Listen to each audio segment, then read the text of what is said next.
The Stalker in the pumpkin patch. The fog comes early, rolling off the tidal marsh and spreading like milk across the fields.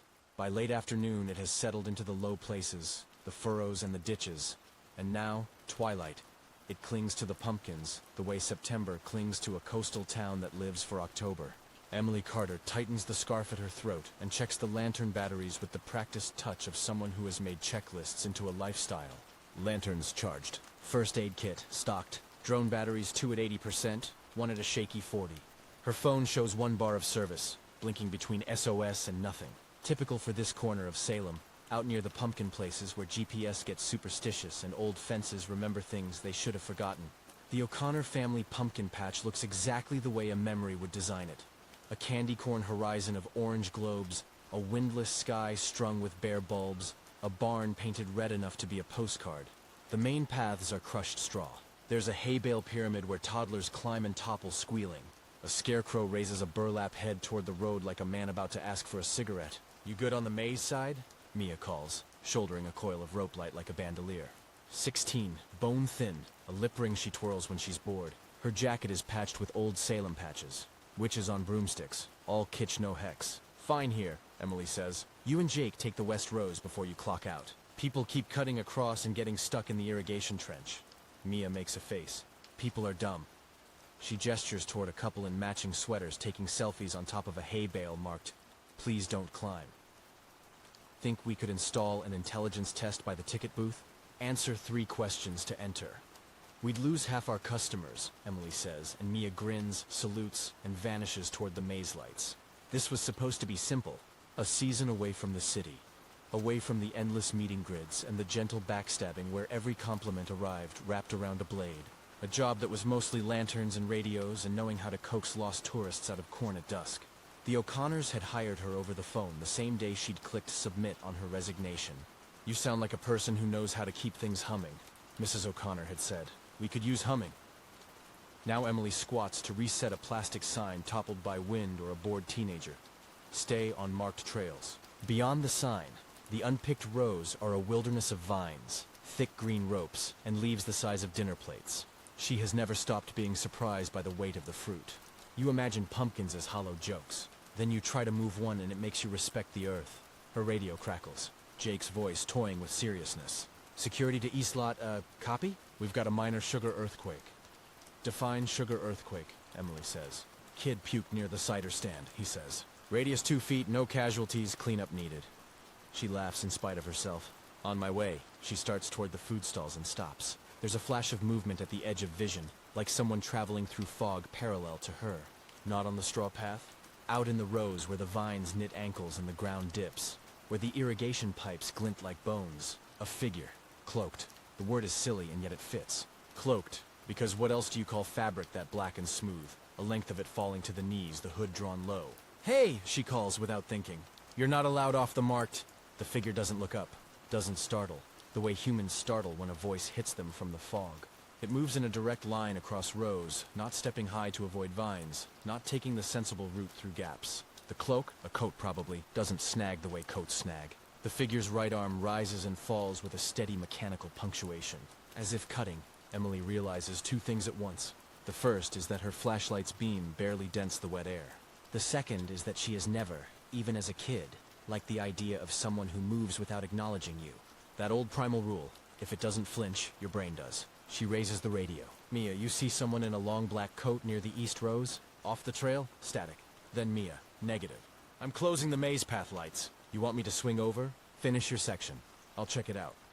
She should go clean up the cider stand vomit. She should leave a trespasser to Jake and his teenage conviction that everything is a prank until it's a felony. But the motion out there wasn't prank motion. It was purposeful. She walks. The air smells like damp soil and cooked sugar. Donuts cooling on racks. Her boots sink a little with each step where the straw thins. She passes 3 jack-o'-lanterns on shepherd's hooks. The staff lights them every night. Faces hand-carved by Mia and Jake. All skewed smiles and zigzag teeth. The fog makes halos around their mouths. It occurs to Emily that if you designed a place to manufacture nostalgia, and then spook the nostalgia out of people, you'd get this patch on an October night. The rows open into a less curated section where the tourist paths give way to harvest reality. Cracked soil, vines cut and left to brown, fat fruit waiting their turn. Some scarred with little knife marks where you test for rot. Emily angles her beam. No one, no coat. Just the sense of a path trampled where a path shouldn't be. A diagonal through lines meant to be straight. She kneels without quite deciding to and touches a vine. Sticky sap. She follows it with the light to a pumpkin whose stem has been sliced not at a polite angle near the base, as staff do, but clean a third of the way down. It leaves a stub like a candle. The cut is surgical. You would need a sharp blade and a steady hand. Plastic rustles behind her. She whips the light around. Only a row marker flipping on its wire stake. Emily exhales, annoyed at her pulse. She reaches for the walkie. Mrs. O'Connor, this is Emily. Are you at the register? Roundabout, Mrs. O'Connor answers. Warm, distracted, counting wristbands. We got through the 6 o'clock rush without a meltdown. The Lord is kind. We might have a trespasser, Emily says. Someone off trail near the East Rose, wearing black, cutting vines, a beat. The woman's voice changes, not panic, just age-old farmer practicality.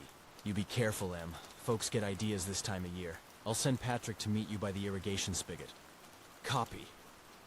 Emily stands and tells herself she is annoyed, not frightened. She rejects the image that wants to form. A cloak brushing vine leaves. A left hand steadying orange skin while the right hand slides the blade. The legend that kids ask about every Saturday bubbles up in her anyway, because the brain is a backseat driver with a taste for drama. The colonial wanderer, who carved symbols into field gourds to mark the boundary between clean land and tainted land. The carver, the teenagers chant, and roll their eyes, and take selfies with the scarecrow named for him. She swings the light across the soil in a slow net. Something twinkles. Not glass, metal. A small object half buried at the base of a pumpkin, as if dropped. She squats, uses a leaf to wipe it. A blade? No, a key ring of some kind, split. Hanging from it, a tag made of what looks like tin, stamped with tiny letters. She brings it to the light. The letters are a jumble at first. Then they make a word that makes her jaw clench so hard she tastes blood. Carter. Her last name. Stamped in neat uppercase on the tin, like an army dog tag's shy cousin. She flips the tag over. The other side holds 2 lines and an old date. November 2nd, 1692. Then, clean the line. Okay, she whispers to no one, and her breath shows white in the beam. Her phone camera stutters in the fog. She gets 2 blurry shots that will prove in daylight only that fog exists. She pockets the tag. The urge to walk back toward noise and people, and the toddler who laughed so hard he threw up, is a physical tug between her shoulder blades. Something thins the fog in front of her. Not wind, a body. Tall, within 3 rows. The hood lifts only a fraction. No face, still shadow, but the posture is unmistakable. The stillness that is not neutral, but attentive. It's like being watched by a cathedral statue that just remembered how to breathe. Hey! She calls again, angrier this time on purpose. Anger feels like a flashlight you can hold inside your ribs. Private property. You need to get back on the trail. The figure's right arm moves. Up, down. Not a wave. A cut. Emily steps off the straw path into the quag of vines, ignoring the rule she enforces 12 times a day. The vine hooks her ankle and she yanks free, stumbles, corrects. She can hear, under the blood in her ears, the clean sound of blade through green. She raises the radio. Jake, I need you East Rose now. Bring the big flashlight. Jake. On it. Mia. I'm coming too. No, Emily says, but it's too late. The fog is full of their names, and names travel faster than feet. The figure moves away, not hurried. It is worse than a sprint would be, worse than a taunt. The assuredness of someone finishing a task and heading home. She follows for 5 steps, then loses the silhouette as the fog deepens and the rows knit shut. She stops because instinct says stopping is better than walking blind into a stranger with a blade. The figure is gone by the time Jake's double-footed thudding reaches her. Beam swinging, breath high in his throat. Where? He pants. 3 rows ahead, she says, pointing. Long black coat, cutting vines. He angles the flood. Nothing but the pistachio green of leaves, and a mulch of wet straw refusing to be dramatic. They shine their lights in widening arcs. They find stem after stem cut short, pumpkins left like decapitated heads with tidy necks. Mia arrives 2 minutes later, cheeks bright, lip ring catching the light. Creepy, she says. And then, whoa, because Jake has walked straight into a little dome of carved pumpkins she hasn't noticed yet. 4 of them, newly opened, slickness still wet along the cuts. The faces are wrong for the patch. No goofy triangles, no lopsided smiles. These are thin, meticulous lines like writing. Not letters Emily knows. Not letters at all. Symbols that are almost letters the way a dream is almost a day. Straight verticals with hooks. A pitchfork shape repeating. A circle bisected where a mouth would be. The fourth one glows. They didn't light it. Emily knows that in the same way she knows her own name. She would remember striking a match here. She would remember putting a tea light into a freshly carved, still-chilled body. But there it is. A low, steady flame that shouldn't exist where there is so much damp. Mia reaches as if to touch the lip. Emily catches her wrist. "Don't," she says, and can hear how hard she is trying to make her voice even. Jake crouches. "You can carve in the field," he says, an argument without conviction. "Kids do it. They bring those little saws." "Kids don't stamp tin tags," Emily says, and hands him the one in her pocket. He reads. Mia leans in. "Carter?" Mia says, and then looks up at Emily with a curiosity that is too clean. "Like you?" "Like me," Emily says. They look at the fourth pumpkin again because it's easier than looking at one another. The symbol carved into that one is different. A simple ladder of 4 rungs where the nose would be. A vertical bar down the center. Then the ladder again inverted. When Emily stares long enough, the bars line up and become a fence. She thinks of old maps where witches' marks show property boundary lines. Patrick O'Connor's boots announce him before his body does. He appears through fog with his sheriff's deputy posture and farmer's patience. A man who has found lost toddlers and drunk uncles, and one time a goat that got real ambitions and made it to the highway. He listens. He shines his own light on the symbols and repeats clean the line in a voice that is quieter than Emily expects. "Kids," he says after a moment, because he is a man of the world, or a grown-up with a teenage brain. "We'll sweep. We'll keep the lights on longer tonight. Emily, you and me will take the east fence to the creek and back. Jake, Mia, close the maze and station by the exit. Nobody leaves without us eyeballing them. They do the sweep." They find 2 more cut stems and a note tucked under a stone, where the straw meets the bare dirt of a tractor lane. A rectangle of stiff paper, cream, the texture you get from the craft store when you want to pretend it's handmade. On it, in fountain pen ink that has not yet bled, a sentence. "You've always been good at quitting, Emily." Her name does something new in her body. It doesn't just jolt, it reverberates. She tastes pink cucumber water and an office bright enough to sterilize instruments. She hears a voice she hasn't heard since June say, "We're not giving up on you, Em." She sees herself in the reflection of a laptop lid, eyes too bright, a smile that looks like a photo of a smile. Patrick reads the sentence and looks at her sidewise. "You piss anybody off in town yet?" "I've been here 3 weeks, she says. "I only just learned where you hide the extension cords." Back near the barn, the night consolidates into families leaving. Kids in pumpkin beanies head heavy with sugar and the possibility of nightmares. The cider stand smells like cinnamon apologies. Emily cleans the sticky concrete by the drain and helps a grandmother find her car in the fog. She watches every black coat. None of them belong to this fog. None of them move with that deliberate rhythm. At closing, Mrs. O'Connor lines up the staff and hands out donuts the size of saucers. "We had a good night," she says, like a priest ending a service. "Tomorrow's the first haunted hayride. Sleep while you can." Her gaze finds Emily. "Pat tells me you found mischief." Emily lifts a shoulder. "We'll keep an eye." Mia and Jake leave together, young enough to be unworried, the way you can be when the worst thing you expect is boredom. Patrick locks the gate with a chain that looks like it belongs on a ship. The lights go out in stages, aisles of darkness laying themselves over the fields. Emily stays. It is her shift to do the last round, the drone sweep, the quiet minute with the scarecrow that Mia calls the overseer. She stands in the middle of the patch where 4 paths meet, and the fog does what fog always does. It makes the world small enough to hold in your hands. She launches the drone. Its rotors carve a crisp circle of air in the damp. The live feed pops up on her phone, gray gradients, heat signatures smudging where the bulbs still leak warmth. She flies low, then higher, then skims the east rows. The camera catches the carved circle of pumpkins, now dark. The symbol's a set of scars. It catches the creek line, the boundary fence, the corn maze, a darker square like a bruise. No human heat, no coat. She swings the drone back toward the barn, and freezes. The scarecrow's head is turned. It shouldn't be possible in the windless night. But on the feed, you can see it. The burlap sack now faces east, toward the cut stems. Its stitched mouth is a straight line, neither grin nor grimace, just the suggestion of attention. She lands the drone because the battery is low, because you land the drone when the battery is low, because you don't argue with devices that guard their own survival. She walks to the scarecrow without letting herself think she is walking to the scarecrow. The straw has been disturbed around the base as if someone fiddled with the post. And there, thumbtacked into the place where a pocket would be if a scarecrow had clothes with pockets. A small cream rectangle torn from the same cardstock as the earlier note. Emily, this has always been your patch. The flame inside her whittles to a point. She takes the note, turns it over, looks for the ink smear or the trace of a left-handed slant. The paper is clean. The single tack that held it is new and bright. Behind her, motion sensors blink to life in the tree line. Something large, deer, she tells herself, has tripped them. One light, then the next, ripple deeper into the woods like a thought moving through a mind. She pockets the note, kills the last string of bulbs by the barn, and steps into a darkness that is not empty so much as patient. As she locks the door to the office, she sees the tin tag on the desk where she set it.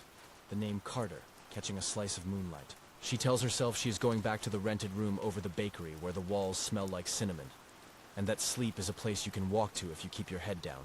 But when she gets in her car and the headlights lay 2 white planks across the field, the glow reveals a thing she didn't notice before.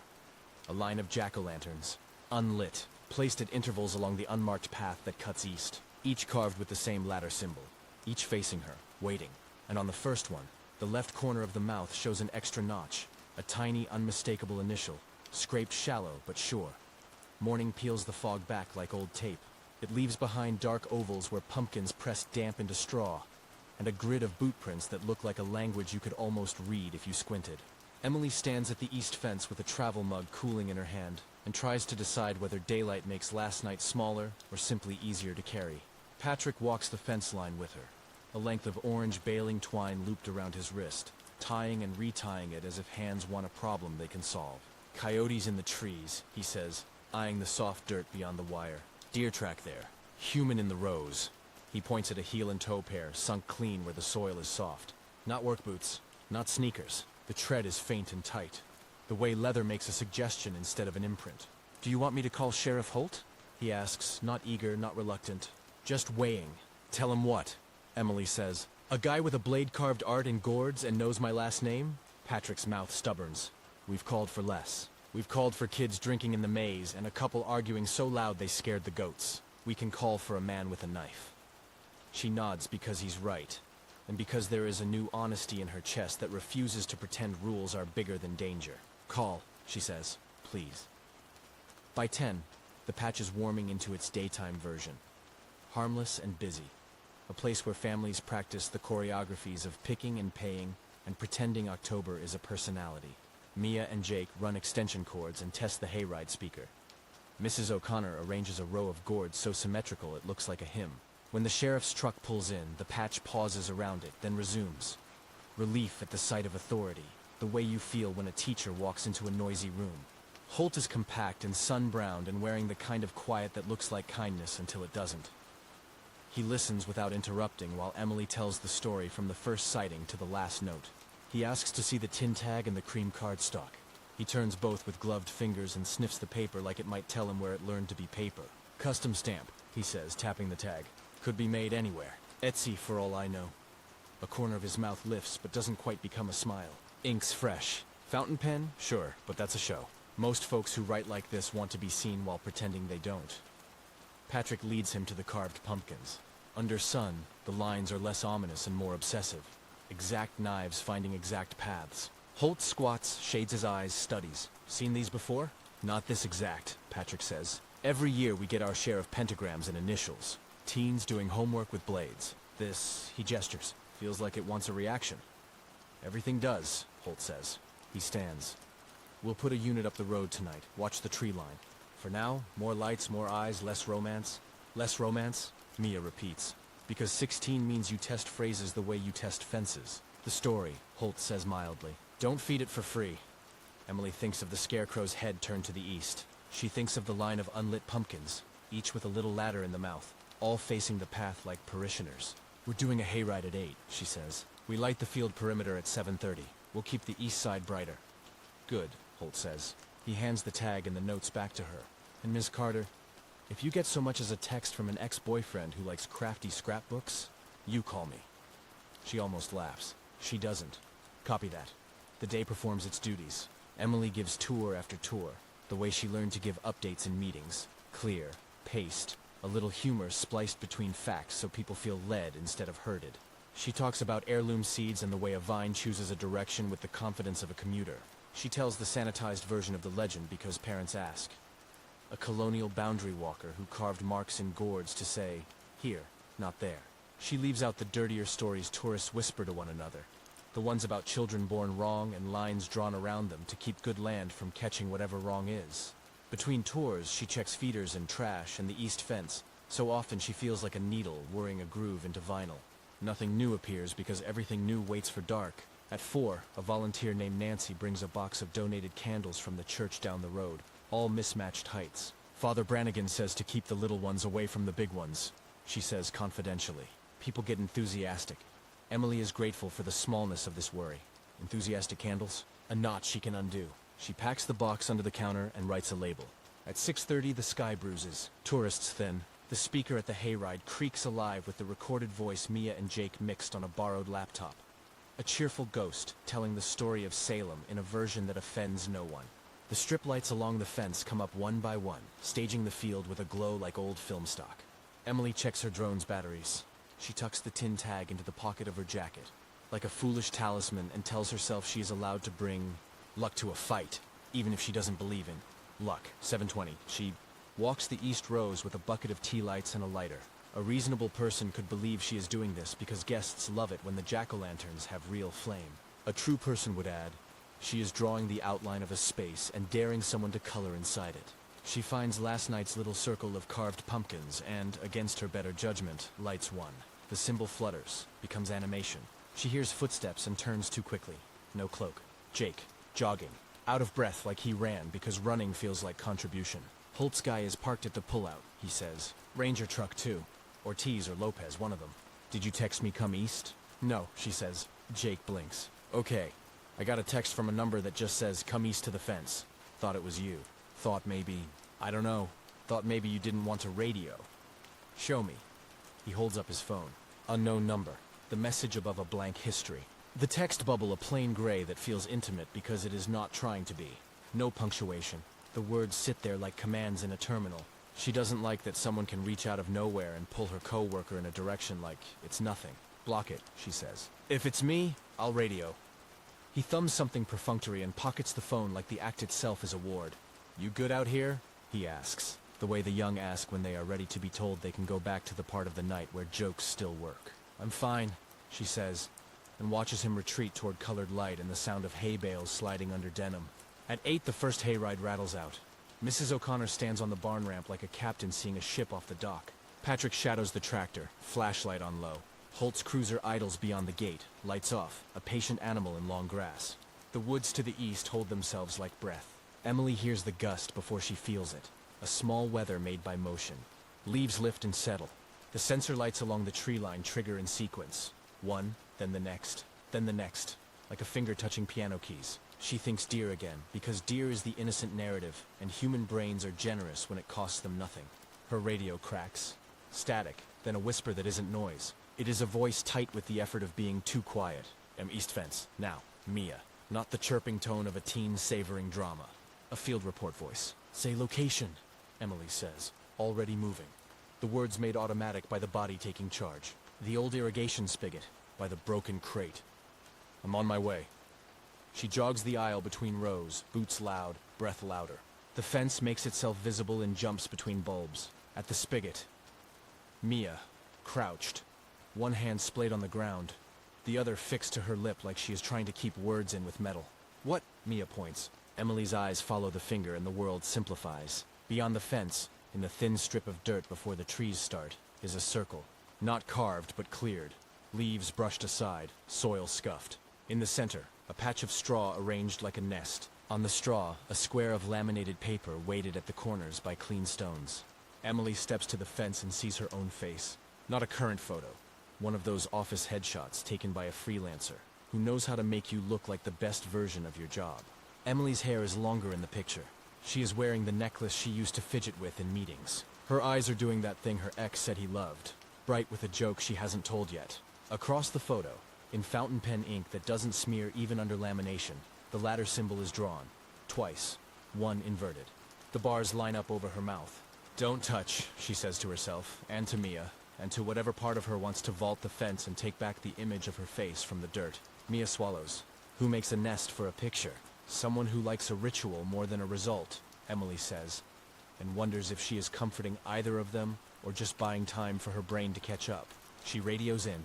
Patrick, Holt, East Fence. We've got a... She needs a noun. Staging. With a photo. Holt materializes the way Law does when it's already decided to be there. Cap pulled low. Flashlight held chest high. He looks at the circle, the nest, the lamination, the symbol across the mouth. Jesus, he says without heat. Okay, we're going to play their game boring. We're going to document and not touch. We're going to let them come back to a scene that hasn't rewarded their theatrics. Motion sensors? Emily says, and Holt nods at the small black cylinders on stakes along the apron of trees. 2 just popped, he says. Deer on the 3rd. Could be a person on the first 2. Could be bravado. They take photos. They measure from fence post to center. They bag a scrap of straw that looks like it was cut, not pulled. Holt kneels, close enough that his breath makes the lamination fog for a blink.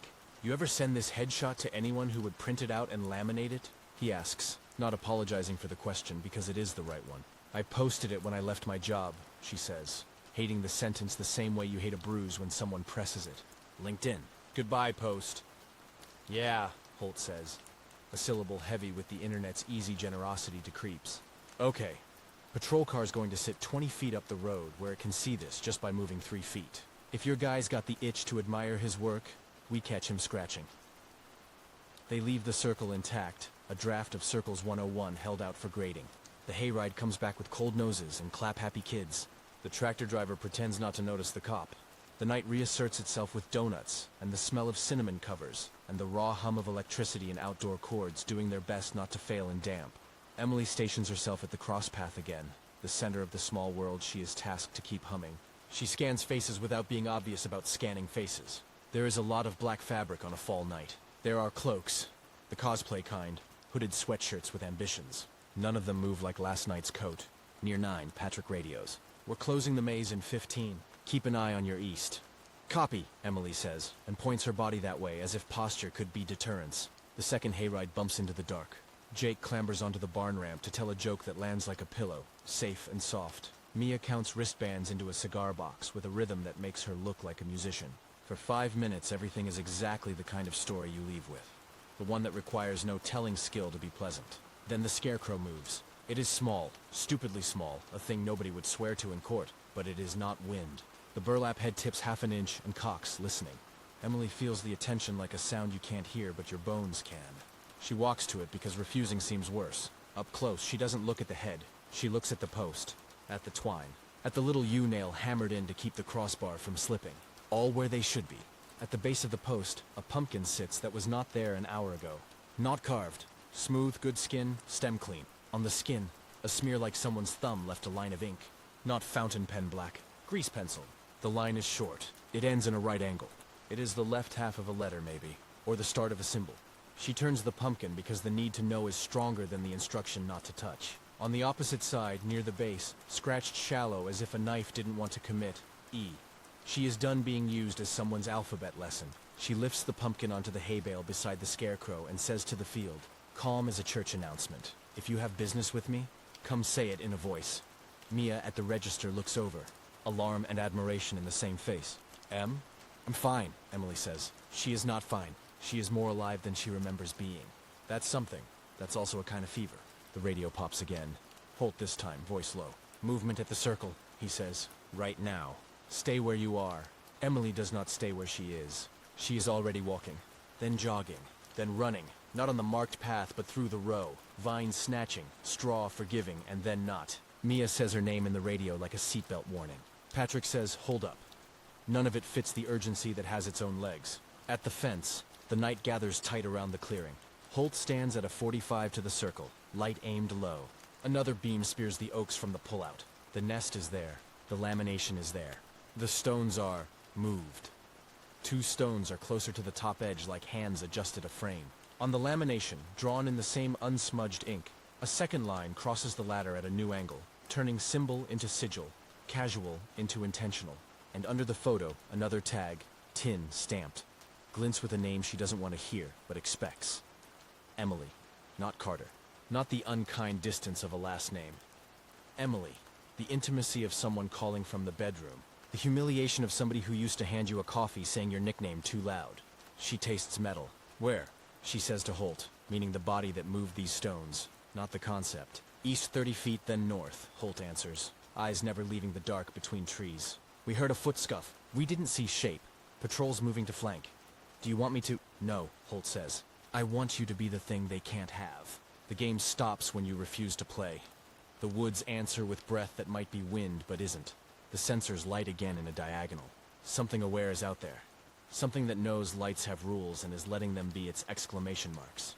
The second hayride's speaker crackles laughter as the tractor hits a rut. The patch is split screen, performance and hunt. Patrick's walkie snaps. Tractor coming in, the driver says. We lost a bale off the back near the east post.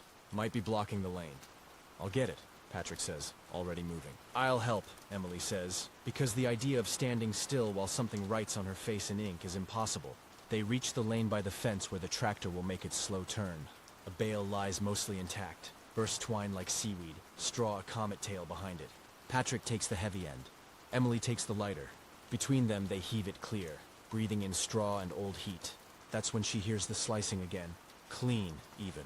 The sound of something meant to cut moving through something meant to resist. Not in the trees. Behind her. In the rows. She drops the bale. Patrick turns, hand going to the maglite like it's a weapon. He sweeps beam and the world claps its hands. Light, shadow, light. There, 3 rows in. A long black coat like an absence of color more than clothing. The hood is up. The right arm rises, falls. The blade, she sees it this time, has a handle wrapped in dark tape. The cutting is mesmerically exact, like the arm belongs to a metronome instead of a body. Stop, Patrick says, voice officer plain. Knife down, hands visible. The figure stills, and in the stillness the entire field seems to gather around the space it occupies. The head angles half an inch. It doesn't look at Patrick. It looks at Emily. Or she feels like it does, which is almost worse. Knife down, Patrick repeats. Stepping between rows, not far but farther than the rulebook would prefer. The figure moves, not toward them, along the row. The blade tips and catches light. For 1 second it reflects all the bulb's tinsel glow, and the symbol on the laminated photo, and the silver of the tin tags in her pocket, and the memory of her city in every office building's window. Then the coat folds into the fog like fabric learning to be weather. Patrick lunges 2 rows in, curses when a vine wraps his ankle. Holt's shout cuts in. Let him go! Don't chase blind! The patrol car's engine guns. Tires crush leaves. The tree-line sensors fire 1, 2, 3, like someone is counting in a language nobody taught them. Emily isn't chasing. She is looking down because something is at her feet, laid in the straw where the bale fell. A knife? No, a piece of tin. Another tag. She bends, lifts it. Stamped letters neat. Not her name this time. Line. She flips it. On the back, a date in the same impossible time as the other tag. November 2nd, 1692. And beneath it, 2 words that land in her like a key hitting teeth before it finds the lock. Make it. Holt's flashlight pins the tag bright. He reads. He breathes out. Somewhere in the trees a branch snaps. A sound so clean and close it empties the night of pretense. Back to the barn, he says, not loud. Now, lock down until the hayride's in. We close the east for tonight. Emily doesn't argue. She pockets line like a person accepting a dare from their worst self. She and Patrick move as a unit, the practiced choreography of people who have lifted heavy things together more than once. At the barn, Mrs. O'Connor sees their faces and doesn't ask for story. She throws the bolt. Mia kills the music. Jake flips the switch for the extra lights strung along the east windows. The patch becomes a lit stage inside a dark theater. Holt talks into his shoulder and the air outside gets busier. Lopez now, or Ortiz, moving on the pullout. A third car angling to the tractor road. For 5 minutes they hear men move like thoughtful animals. The hayride returns at last with chatter that has rough edges. The parents smell news as cleanly as animals smell rain. Patrick helps the driver back it into the bay. Mrs. O'Connor goes full hospitality, herding without rushing. We're closing early, she says in a voice like warm pie. Fog's playing tricks. Emily locks the register and turns to the office to grab the incident log. The scarecrow is visible through the window, a dark comma in the sentence of the field. For no reason except that the night has decided reasons are decorations. The scarecrow turns its head again. No wind, no one near. Its burlap face stops angled not at the east rows this time, but at the barn door. At her. On the straw under its post, as if conjured. 5 pumpkins now sit where there was one. Each has the ladder-cut mouth. Each mouth carries a tiny extra notch on the left. A tiny initial. A line of ease like a chant. Someone made a path while the field was busy looking into the trees. Something learned her rhythm and placed itself inside it. Her phone buzzes in her pocket. Unknown number. She doesn't want to look and she looks anyway. The lights of the barn bleed into the fog. pale and uncertain. The air feels dense enough to hold sound in its hands, and every breath Emily takes tastes faintly of iron. The others are gathered near the cider stand, whispering in half sentences that start with "Did you see?" and end with "No, I swear it moved." Sheriff Holt moves through them like a current, calm on the surface, controlled underneath. "Phone's off," he says. "Nobody posts, nobody calls. If this is a person, they want eyes. We don't give them that." Mrs. O'Connor nods, wringing her apron. Jake hovers near the doorway, pale and silent. Mia's jaw trembles, but she forces her lip ring to spin with her thumb. Emily stands at the window, eyes fixed on the field where the scarecrow watches. Her pulse beats so hard it shakes the words out of her mind. Holt joins her. "You all right?" "I think so." She doesn't sound like herself. Her voice feels borrowed. He studies the scarecrow, the 5 pumpkins now perfectly aligned under its post. "I can't tell if your stalker's patient or proud." "Maybe both," Emily says. "He's been building this for days." "You said the legend was about marking lines," Holt says. "Good land, bad land." She nods. "The carver cleans the line, keeps the corruption out. That's how the story goes. Then we stay on the good side," Holt says. "We're pulling my unit closer. You and the O'Connors lock the side doors and wait for my signal. Nobody goes near those pumpkins." Patrick's already checking latches. The barn's thick doors shut with a sigh and the metallic clunk of finality. The hayride tractor sits idle, its trailer ghostly under the string lights. Outside, the field looks motionless. Rows of orange and shadow, a pattern too neat for comfort. Emily's phone buzzes again. Unknown number. "I told you. It's your patch. Finish the line." She grips the phone until her knuckles ache. "He's watching us," she says softly. Holt looks over. "How do you know?" "Because he wants me to finish it." He hesitates, then nods once. "Stay here." He gestures to Patrick. Spotlights sweep along the east rows. Patrick climbs the tractor, flips the switch. The floodlight coughs to life, cutting through fog like a blade. The beam crawls across pumpkins and straw, chasing shadows into corners. For a moment, it catches the scarecrow full on. The burlap face flashes pale. Its stitched mouth looks wider than before. The beam slides past. Then the scarecrow isn't there. Emily blinks hard. "Patrick," she says. "Go back." He swings the light. The post stands empty, bare crossbar, a hollow outline where the straw body should be. The pumpkins below remain. The fog where it stood seems thicker, as if trying to hide a secret. "What the hell?"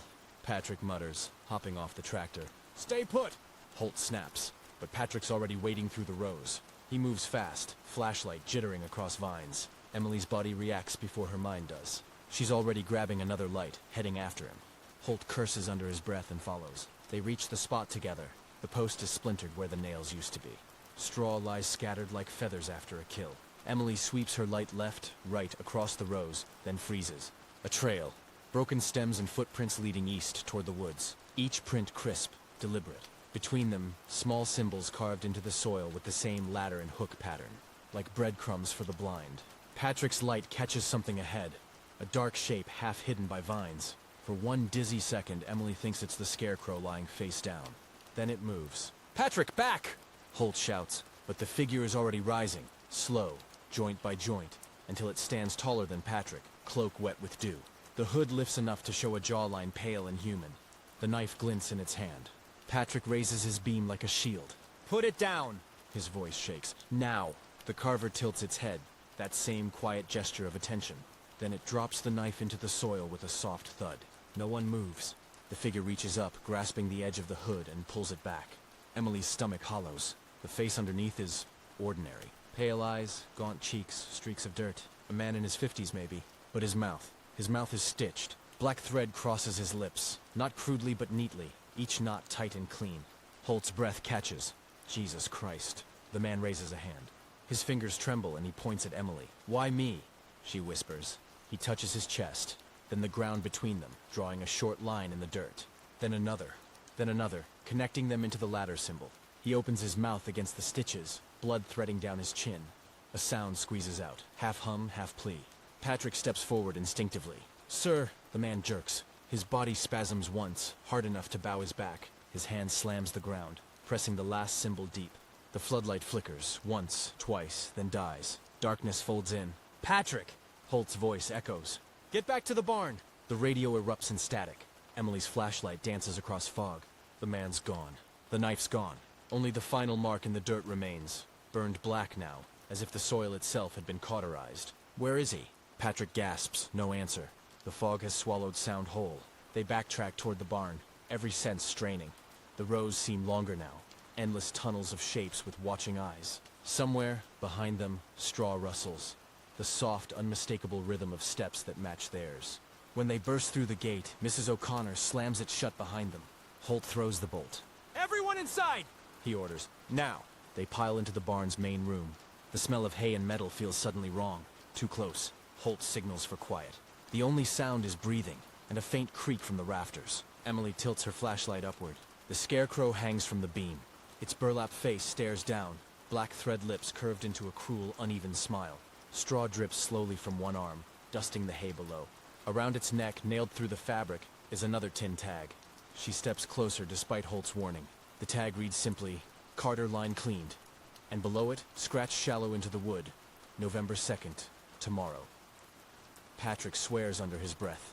Holt steadies his gun, eyes scanning the walls.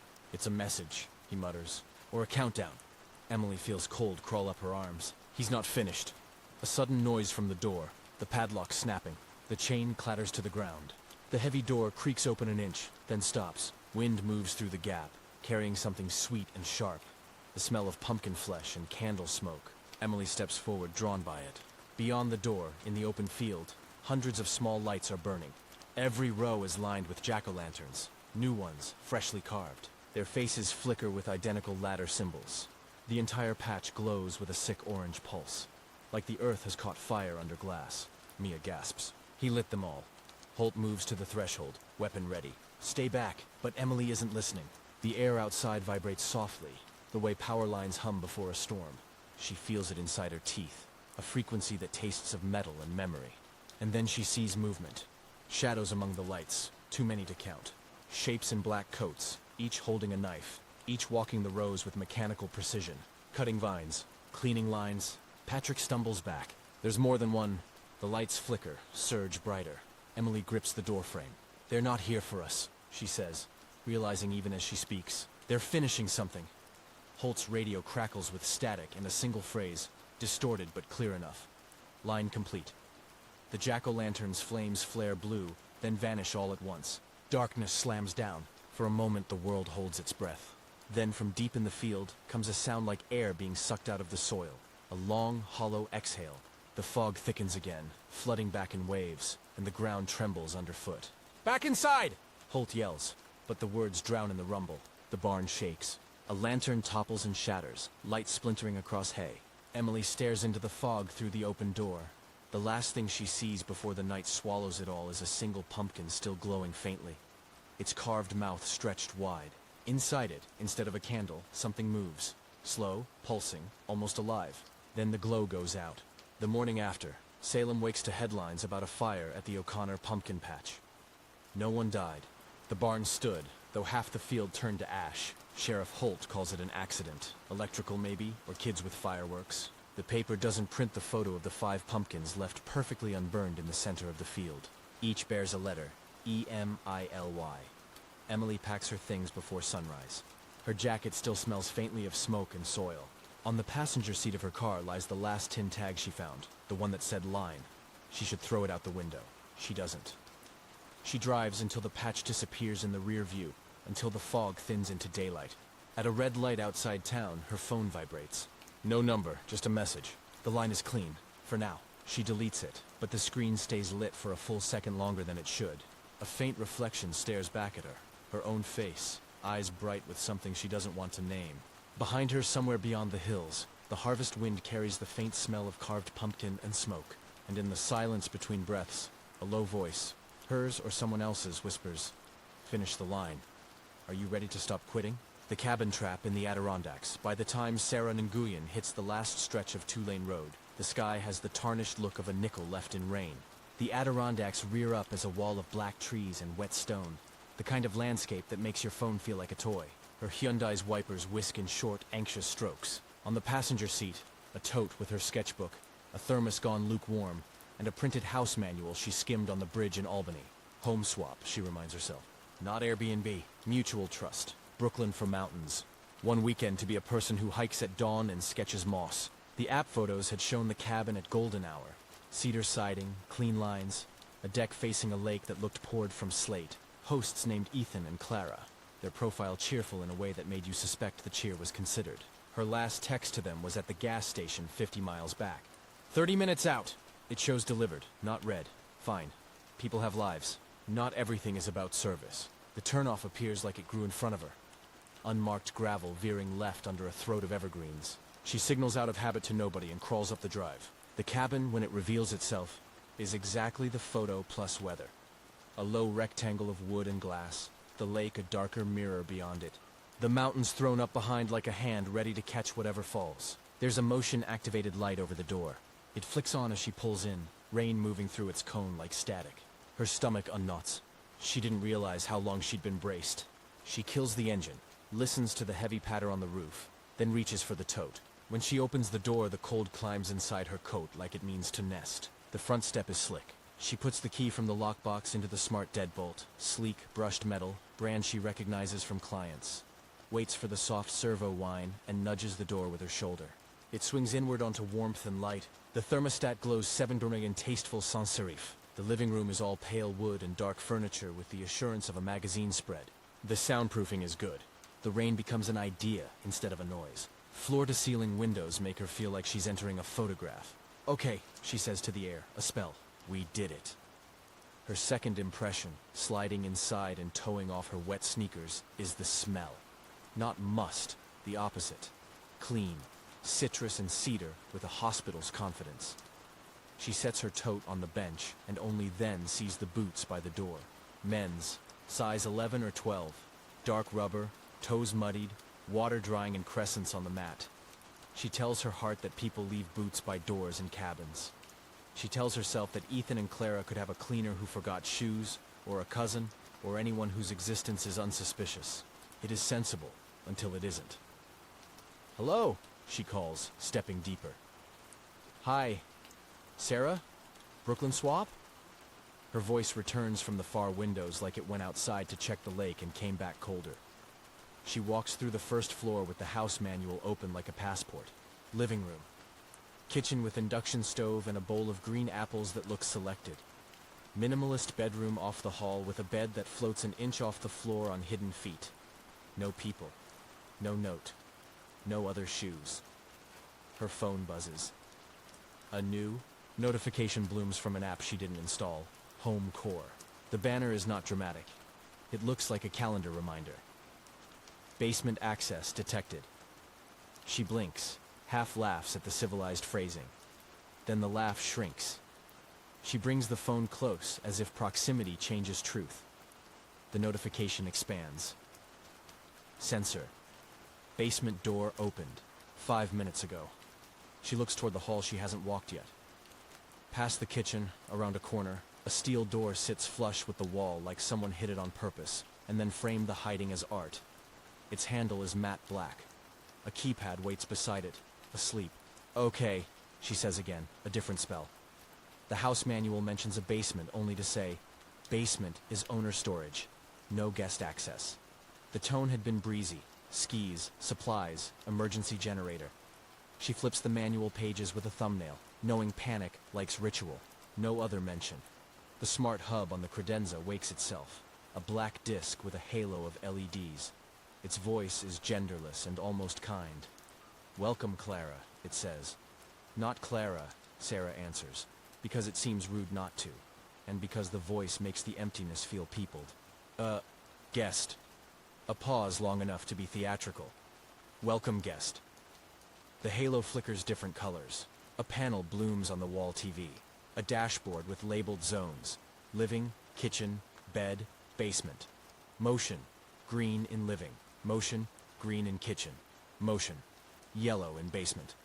The yellow dot pulses like it has a heartbeat. She texts Ethan. Hey, I'm here. Everything's beautiful. Quick, cue. App just said basement access detected. Is someone supposed to be here? Blue bubble. Nothing. She texts again. Saw boots by the door. Assume cleaner? All good. Just checking. The halo glows. The thermostat ticks down 1 degree on the screen without anyone touching it. Basement thermostat adjusted. Warnigfars. The sound comes from below as if the house cleared its throat. A soft mechanical whir. Then, thump. Sarah stops breathing for a second because breath is loud when you're trying to hear. The thump isn't the kind old houses produce. She grew up in a cape the floorboards used like a mouth. This is modern, regular. Something meeting something. Clara? She tries, feeling ridiculous. Ethan? The smart hub answers instead, as if looped into an improv scene. Did you say... Clara? No, Sarah says immediately. The smart hub's ring spins once, blue to amber. Voice command not recognized, it says softly. Would you like to retry? Sarah exhales, half a laugh, half disbelief. No, thanks. The ring fades. The house goes quiet again. That heavy, listening quiet that fills space like smoke. She crosses to the thermostat and checks it manually, still at 70. The app on her phone shows something else. 69 degree. She doesn't remember syncing it. Okay, she mutters. Boundaries. The thump comes again. Heavier now, not mechanical this time. A weight on wood. Then, 3 beats in rhythm. Knock, knock, knock, from under her. She freezes. The air feels charged, like static before a storm. The sound doesn't repeat, but the app's yellow pulse does. Motion. Basement. She edges toward the basement door. It's flush with the wall, steel gray with a black keypad that hums faintly when she touches it. It flashes, locked. Then, smaller letters underneath. Remote access enabled. She steps back, pulse in her throat. Someone, somewhere, could open this door with one tap. Her phone buzzes. Finally, Ethan. Text. Hey. Sorry, bad reception here. Ignore basement alerts. System update. Don't worry. She reads it twice. The emoji feels wrong, too cheerful. Like someone wearing a grin too big for their face. She types back fast. All good. Just checking. Boots by the door. Cleaners, delivered. Not read. She paces the living room, phone in hand. The fog outside thickens until the lake disappears. The windows reflect her own shape, ghost-like against the glass. Then the lights dim. Not off. Down. The app chirps. Power save mode activated. She looks at the hub. The ring glows orange. Disable power save, she says. No response. Hey, disable power save. Nothing. Then the TV turns on by itself. A live camera feed fills the screen. The living room. Her. From an angle high in the corner. A camera she hadn't noticed. What the hell? She looks up. The camera's LED winks red once, recording. End live feed, she snaps. The hub's voice answers, unbothered. Recording session in progress. Please contact your administrator. She snatches a blanket from the couch and throws it over the camera. The screen goes gray. Her phone buzzes again. Same number. Did you see me? Her chest tightens. She types, "Who is this?" No answer. She dials Ethan's number. Voicemail. Clara's. Disconnected. A faint whir fills the air like ventilation. Then she hears footsteps. Soft. Measured. Wood creaking below. She grabs the nearest thing with weight, an iron fireplace poker, and moves toward the hall. "Hey!" she calls, her voice shaking. "You're trespassing. I've called the sheriff." Silence. The keypad on the basement door blinks red, then green. Click. The latch slides open on its own. Sarah steps back so fast she knocks into the wall. "No," she whispers, like the word can undo it. The door swings outward, slowly, smoothly, as if pushed from the other side. The air that escapes smells metallic and damp. The smart hub lights up again. "Welcome, Ethan," it says. Footsteps. Heavy, deliberate. Up the basement stairs. Her brain splits. Run or freeze. She chooses the third option. Record. She lifts her phone, camera on, light bright, shaking. "Who's there?" A shadow crosses the gap between stair and door. Not tall, average height, the shape of a man holding something long in one hand. A flashlight? A pipe? The figure stops at the threshold. Sarah steps back again. "Get out! I'm calling the police!" The light from her phone catches the figure's arm. Pale skin, wet sleeve, dirt streaked up to the elbow, a scar along the wrist. Then he speaks. "Clara?" The voice is wrong. Dry, rasped, like someone trying to remember how to use it. Sarah's voice breaks. "No, no, you need to leave." He steps forward. The face comes into the light. Not Ethan, not anyone she's ever seen. His eyes are blank gray, unfocused, and for a moment she wonders if he can see her at all. Then he smiles, or tries to. His mouth splits too wide. She said someone new would come. Sarah bolts.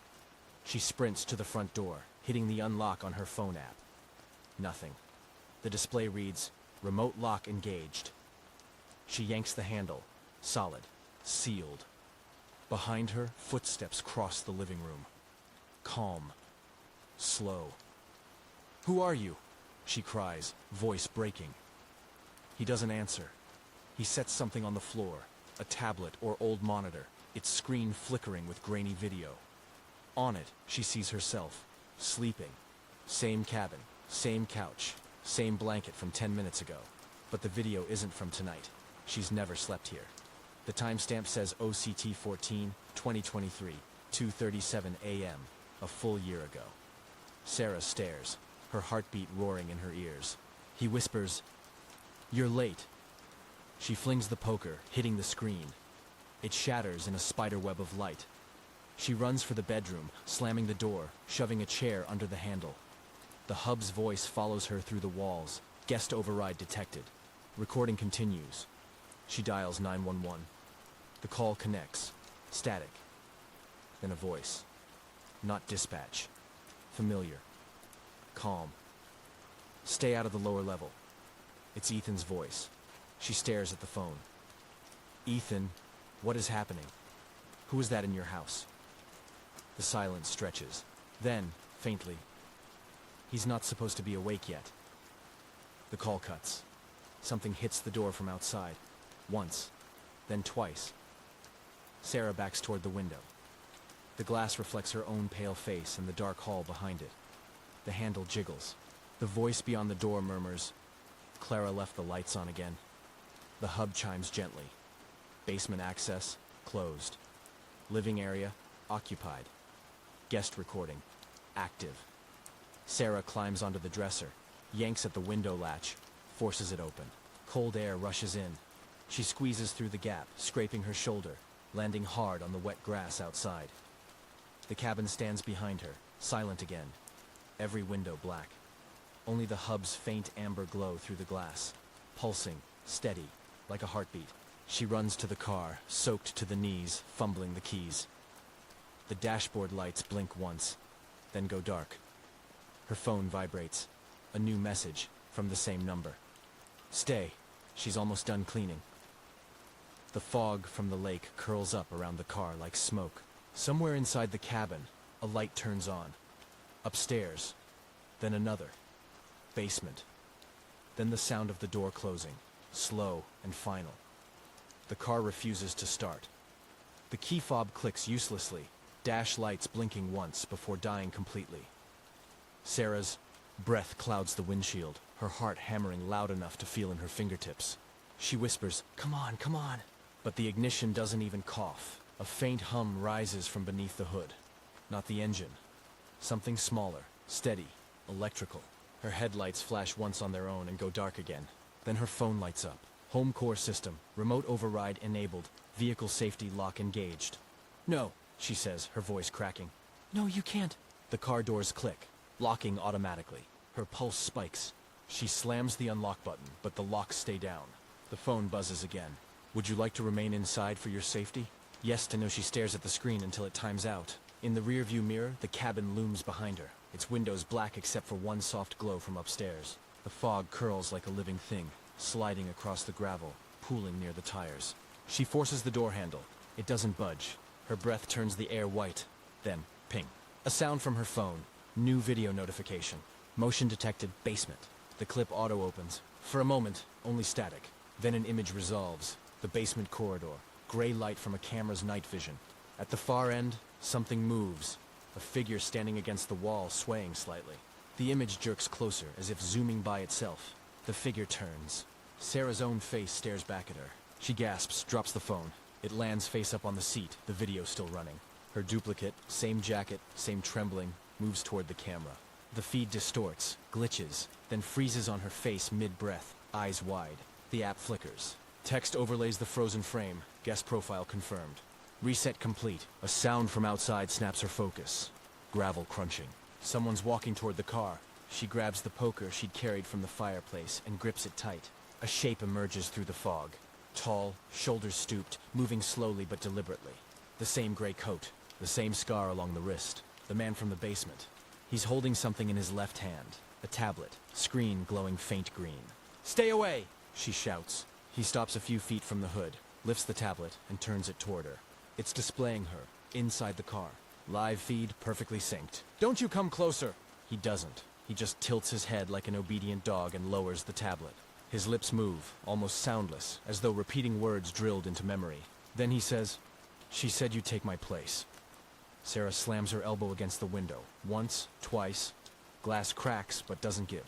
She hurls her phone at it. The screen shatters. The window spiderwebs. She kicks with both feet, and the glass bursts outward.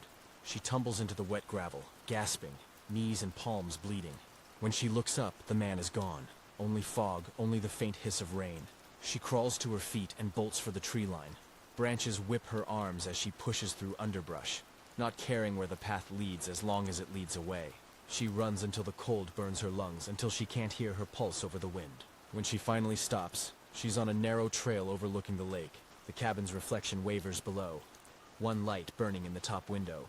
Then faintly, another glow beside it. A second window lighting up, and another. Each window flickers on in sequence until the whole house shines like a lantern. Her phone buzzes again, somehow still working despite the cracked screen. A text. "Would you like to complete your stay?" YN, she throws it into the trees. The sound it makes when it hits the ground feels too soft for what she wants. A noise behind her.